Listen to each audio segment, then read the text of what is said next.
Guys, tayo ng ating bakuran mga sir, mga idol. Magandang Sunday afternoon sa ating lahat. Yun po yung ginagawa ko ngayon, no?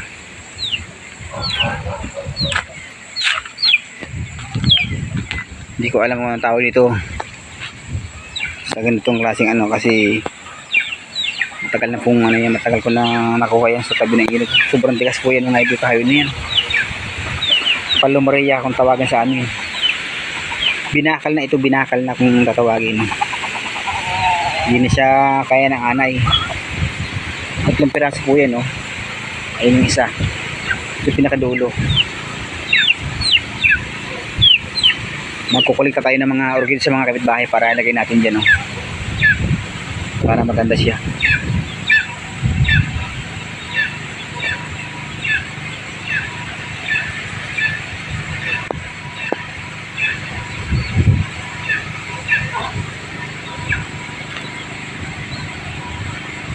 Inilis ko dyan sa tabi ng bahay ko yung mga halaman kasi may plano ako maglalagay ng ano, entertainment area po dito sa harapan. Sana ngayong darating buwan ay surehin tayo at magkaroon ng blessing para kahit paano yung aking plano mga idol dito sa harap malagyan ko siya ng entertainment area para pag bisita tayo dyan na lang siya kasi bahay ko maliit lang eh.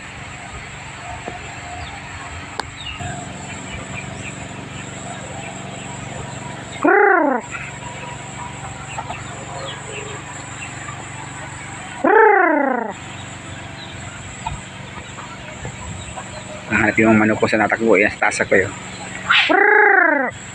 Ilan na manok.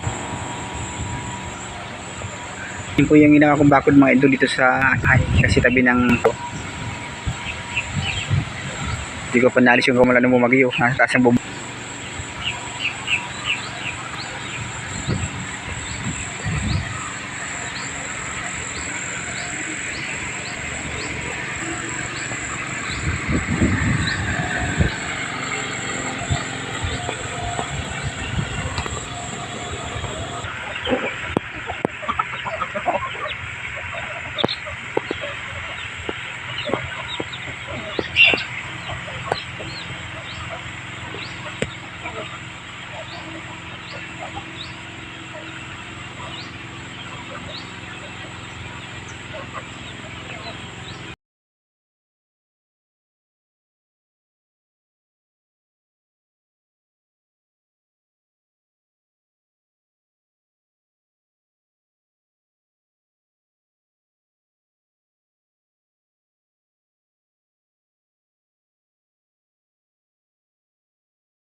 Po yung ginawa ko ngayong pagaling ko sa church kaninang tanghali.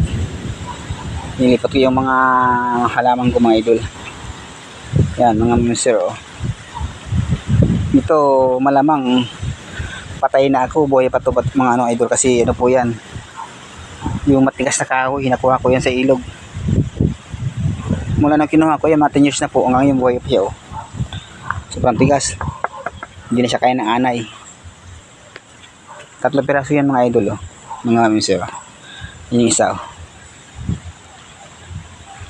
Nilipat ko siya kasi maganda na ang panahon.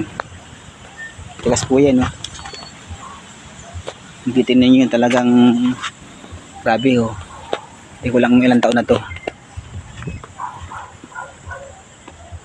Ito pa yung isa, oh. Magandugtong siya mga idol, oh. Yung iba doon kasi inaayos ko yung aking bakuran kahit wala si misis. Kailangan maganda ang bakuran kasi daanan po yung aking bahay, oh. Ayan, oh, naka-arrangement na siya, maganda na ang forma. Dati ito yung nakalagay sa harap ng bahay ko, oh, dyan, oh. Tapos doon tinanggal ko siya kasi lalagay ko ng ano dito mga idol, lalagay pa ko ng terrace, yung entertainment area, kasi dun sa loob maliit. Yung iba, oh. Dito ko naman nilagay yung iba ng mga halaman.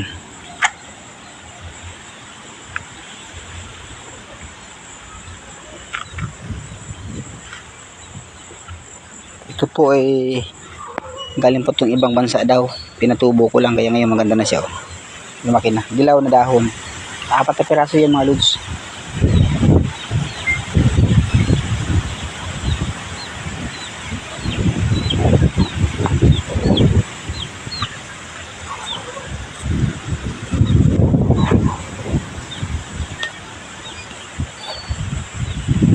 Yung ganda ng panahon ng hangin dito sa Bicol.